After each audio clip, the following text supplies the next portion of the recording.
So why don't you introduce yourself and the race that you're running for? My name is Savit. I'm currently in my second term as the Washtenaw County Prosecuting Attorney, and I am running for Michigan Attorney General. Awesome. And why are you the best person to represent Ottawa County as the Attorney General of Michigan? So the main thing we need to be focused on right now is everything that is coming out of Washington, D.C. and the attacks on our rights, the attacks on diversity, the attacks on people's very sense of belonging in this country, right? And I know that Ottawa County has been dealing with that since even before the Trump administration took its second turn in office. Ottawa Dems, Ottawa County, been fighting against Ottawa Impact, against the attempts to ostracize people from our communities. And now we're seeing this at the national level. I will always stand for civil rights. I've been a civil rights and public interest lawyer in the past, and I will make sure that Michigan and in Ottawa County, everybody belongs, everybody's rights are protected. But it's not just that. I know, for example, that housing prices are astronomically high across the state of Michigan, and particularly for folks that are looking for moderately priced places in Ottawa County. And though the Attorney General cannot deal with prices alone, what we can do is work I've done throughout my career, which is going after shady businesses that are colluding to keep prices high. I'm going to make sure that people aren't taken advantage of by businesses that are screwing them over and keeping prices higher than they should. And the last thing I'll say is I know Ottawa County is a community that takes great pride and is beautiful in the environment, right?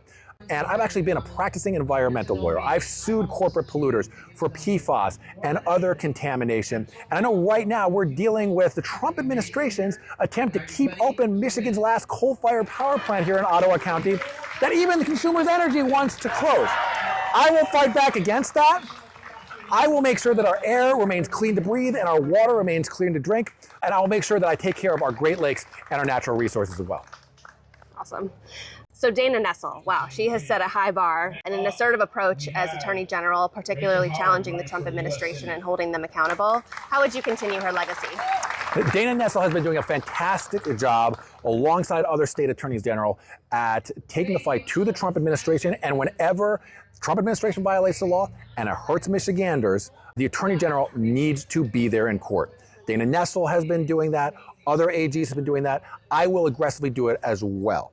I want to note that we've actually, at the Washtenaw County Prosecutor's Office, already been supporting these efforts. We've joined coalitions of cities and counties in multiple cases litigating against the Trump administration on things like birthright citizenship, the deployment of military troops to Los Angeles, federal funding cuts to NIH and other important grants, as well as federal firings. So we've been doing this work already, and I absolutely intend to keep up the aggressive approach because that is the Attorney General's job, to protect the people of the state of Michigan. And when the big threat comes from the Trump administration, you can't be scared of him either. Awesome. If elected, how will you support the Latino community in West Michigan? Yeah, so there's a couple things here.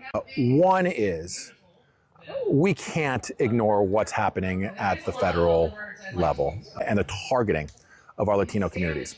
Since President Trump has started his second term in office, we've seen ICE arrests rise by 154% in Michigan.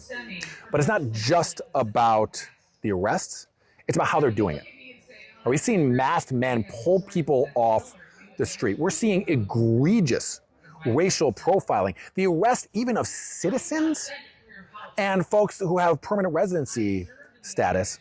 And these are folks that are part of the people of the state of Michigan that the Attorney General represents, is disproportionately targeting the Latino community, and the AG needs to be in court challenging these unconstitutional measures, and I absolutely will. I'll also protect the right to vote. You know, the right to vote is under attack. And again, Latino communities are being targeted by things like the SAVE Act, which some estimates show could disenfranchise up to 30% of Latinos under the age of 30. I've litigated voting rights cases before. I will stand up for the right to vote. But the other thing is, look, the Latino community is under attack right now, and I will stand up for communities that are under attack. But I know members of the Latino community, just like every other community, they want good paying jobs, and they want to be able to access housing that's not egregiously expensive. And they want to be safe in their workplace. And we have done work in Washington County. I intend to bolster this as State Attorney General on worker and consumer protection, going after predatory businesses that are scamming consumers. That's something that I will continue doing as Attorney General, and it will affect not just the Latino community, but communities as a whole. What do you think the Democratic Party should learn from Zohran Mamdani's historic primary win? Zohran Mamdani was authentic.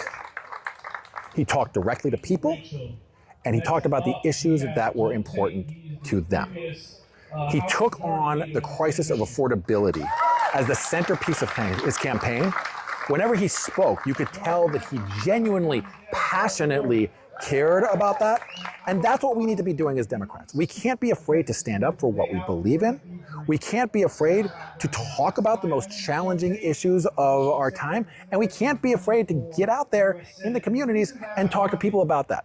Zohran Mamdani did that fantastically. We saw the results of that. And I think that is a playbook that Democrats should learn from moving forward. Awesome. Thanks for coming out today. Thank you. Lovely to have Appreciate you. it.